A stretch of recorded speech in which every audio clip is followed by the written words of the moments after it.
اعوذ باللہ من الشیطان الرجیم بسم اللہ الرحمن الرحیم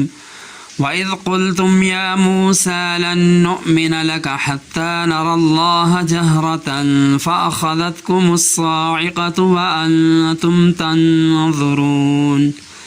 ثُمَّ بَعَثْنَاكُم مِّن بَعْدِ مَوْتِكُمْ لَعَلَّكُمْ تَشْكُرُونَ وَإِذْ اور جب قلتم تم نے کہا یا موسیٰ اے موسیٰ لن نؤمنا ہم ہرگز نہ مانیں گے لکا تجھے حتیٰ جب تک نرا ہم دیکھ لیں اللہ جہرتاً کھلم کھلا فأخذتکم الصاعقہ فأخذتکم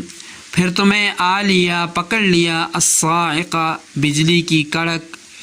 وَأَنْتُمْ اور تم تنظرون تم دیکھ رہے تھے ثم بعثناکم ثم پھر بعثناکم ہم نے تمہیں زندہ کیا مم سے بعد موتکم تمہاری موت لعلکم تاکہ تم تشکرون احسان مانو شکر کرو وَإِذْ قُلْتُمْ يَا مُوسَى لَن نُّؤْمِنَ لَكَ حَتَّى نَرَى اللَّهَ جَهْرَةً اور اس وقت کو یاد کرو جب تم نے کہا اے موسیٰ ہم ہرگز تیری تصدیق نہیں کریں گے یہاں تک کہ ہم دیکھ لیں اللہ تعالیٰ کو ظاہراً فأخذتکم الصاعقہ پس پکڑ لیا تم کو بجلی نے وأنتم تنظرون اور تم دیکھ رہے تھے ثم بعثناکم من بعد موتکم پھر اٹھایا ہم نے تم کو تمہاری موت کے بعد لعلکم تشکرون تاکہ تم شکر ادا کرو ماقبل آیات کے اندر اس بات کا تذکرہ تھا کہ جب بنی اسرائیل فرعون کی غلامی سے آزاد ہوئے تو انہوں نے خود موسیٰ علیہ السلام سے مطالبہ کیا کہ ہمارے لیے کوئی قانون کی کتاب ہونی چاہیے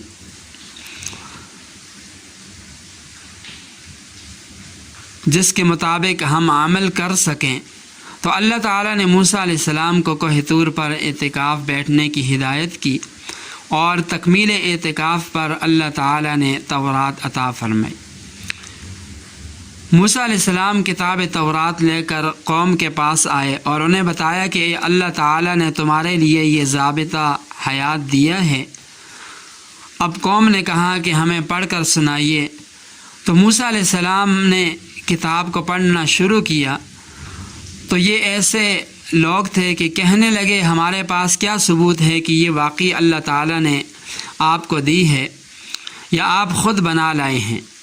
اس آیت کریمہ میں اسی واقعے کی طرف اشارہ کر کے بنی اسرائیل کو خطاب ہے وَإِذْ قُلْتُمْ يَا مُوسَى اور اس وقت کو یاد کرو جب تم نے کہا اے موسیٰ لن نؤمنا ہم ہرگز آپ کی بات کی تصدیق نہیں کریں گے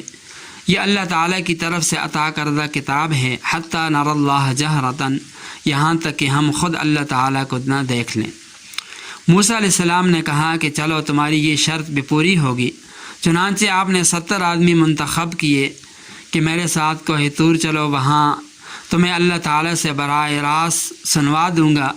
کہ یہ کتاب اسی نے نازل کی ہے جب قوم کے 70 آدمی لے کر موسیٰ علیہ السلام کوہ طور پر پہنچے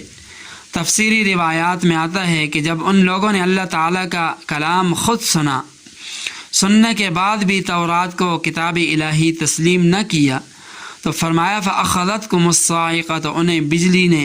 پکڑ لیا ان کی سرکشی کی یہ سزا دی گئی کہ یکدم بجلی چمکی اور سب کے سب فنا ہو گئے راکھ بن گئے اور فرمایا کہ وَأَنْتُمْ تَنظُرُونَ یہ سارا واقعہ تمہاری آنکھوں کے سامنے ہوا بنی اسرائیل کی رؤیت الہی کی جو شرط تھی یہ قابل قبول نہیں ہوئی وجہ اس کی یہ ہے کہ اس جہاں میں کسی بھی شخص کے پاس یہ صلاحیت موجود نہیں جس سے وہ اللہ تعالیٰ کی زیارت کر سکے اس مادی جہاں کے بعد جب اگلے جہاں میں پہنچیں گے تو وہاں پر یہی نگاہیں اتنی طاقتور ہو جائیں گی کہ ان میں اللہ تعالیٰ کو دیکھنے کی صلاحیت پیدا ہو جائے گی حدیث پاک میں آتا ہے آپ علیہ السلام نے فرمایا کہ تم مرے بغیر اپنے رب کو نہیں دیکھ سکتے چنانچہ قیامت کے بعد جنت میں پہنچ کر اللہ تعالیٰ کی رؤیت تمام محدثین فقہا کے نزدیک بالاتفاق ثابت ہے کہ وہاں پر اللہ تعالیٰ کا دیدار نصیب ہوگا۔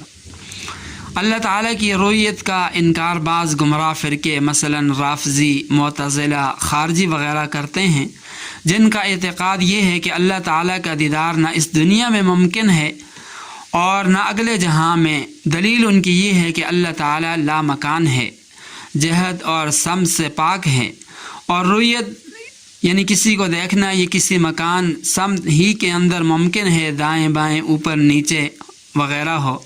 لہٰذا اللہ تعالیٰ کا دیدار ممکن نہیں، کیونکہ اللہ تعالیٰ لا مکان ہے، سمت اور جہت سے پاک ہیں۔ تو محدثین فرماتے ہیں کہ اللہ تعالیٰ کی رؤیت قرآن و سنت سے ثابت ہے، مگر اس رؤیت کی کیفیت کو کوئی نہیں بتا سکتا۔ یہ بے کیف رؤیت ہوگی۔ اللہ تعالیٰ اس بات پر قادر ہیں کہ انسان میں ایسی صلاحیت پیدا کر دیں کہ اسے بے کیف رؤیت نصیب ہو جائے۔ نبی پاک صلی اللہ علیہ وسلم نے معراج کے موقع پر اللہ تعالیٰ کا دیدار کیا تھا یا نہیں؟ اس میں مختلف آراء ہیں، مگر صحیح بات یہ ہے کہ دیدار ہوا تھا۔ نبی پاک صلی اللہ علیہ وسلم نے اللہ تعالیٰ کا دیدار کیا، مگر وہ عالم بالا کے اندر تھا، اس مادی جہاں کے اندر نہیں تھا۔ اس مادی جہاں کے اندر کوئی بھی اللہ تعالیٰ کو نہیں دیکھ سکتا۔ وہاں پر اللہ تعالیٰ ان آنکھوں کے اندر ایسی طاقت پیدا کر دیں گے کہ وہاں انسان اللہ تعالیٰ کو دیکھنے کی صلاحیت اس کے اندر پیدا ہو جائے گی۔ الغرض جب بنی اسرائیل نے بے ادبی کی، گستاخی کی کہ ہم اللہ تعالیٰ کو دیکھے بغیر اس کتاب پر ایمان نہیں لائیں گے، تو اللہ تعالیٰ کا قہر نازل ہوا، بجلی پڑی اور 70 کے 70 آدمی ہلاک ہو گئے، راکھ بن گئے۔ اب موسیٰ علیہ السلام کو ایک اور پریشانی لاحق ہوئی۔ موسیٰ علیہ السلام نے نہایت عاجزی، انکساری کے ساتھ اللہ تعالیٰ کے حضور دعا کی کہ پروردگار، یہ بیوقوف قسم کے لوگ ہیں، ان کی وجہ سے میری ذات کے اوپر کوئی حرف نہ آنے پائے۔ اگر میں واپس قوم میں اکیلا جاؤں گا تو وہ کہیں گے کہ ہمارے آدمی جا کر وہاں پر مروا دیے، پروردگار مہربانی فرما۔ اب اس کا نتیجہ یہ ہوا کہ اللہ تعالیٰ نے موسیٰ علیہ السلام کی دعا کو شرف قبولیت بخشا اور فرمایا ثم بعثناکم من بعد موتکم، پھر ہم نے تمہاری موت کے بعد تمہیں اٹھایا۔ یہاں پر صریح لفظ موجود ہے کہ وہ لوگ مر چکے تھے، موت کے بعد انہیں دوبارہ زندہ کیا گیا۔ بعض حضرات یہاں پر توجیہ کرتے ہیں کہ مرے نہیں تھے، بلکہ ان پر بے ہوشی سکتہ طاری ہو چکا تھا اور پھر وہ ہوش میں آئے، تو یہ بات درست نہیں، بلکہ یہاں پر موتکم سے واضح ہے کہ ان لوگوں کی موت واقع ہو گئی تھی۔ اور پھر تفسیری روایات کے اندر یہ بھی آتا ہے کہ ان کی زندگی دوبارہ جو زندگی شروع ہوئی وہ سر کی طرف سے شروع ہوئی،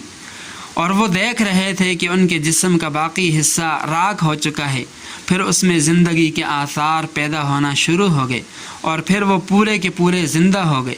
اور یہ سب کچھ ان کی آنکھوں کے سامنے ہوا۔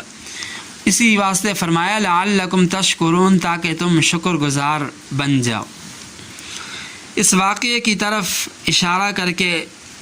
اس آیت کریمہ میں ارشاد فرمایا کہ اے یہود، میرے اس احسان کو یاد کرو کہ میں نے بنی اسرائیل کے ان 70 منتخب اشخاص کو موت کے بعد دوبارہ زندگی بخشی، اور اس کا شکر ادا کرو، اور شکر ادا کرنے کی صورت یہی ہے کہ میرے احکامات کی فرما برداری کرو، ان کی تعمیل کرو۔ اس واقعے سے ہمیں یہ نصیحت ملتی ہے کہ اللہ تعالیٰ کی شان میں ادنا سے ادنا گستاخی، اس کی ذات عالی سے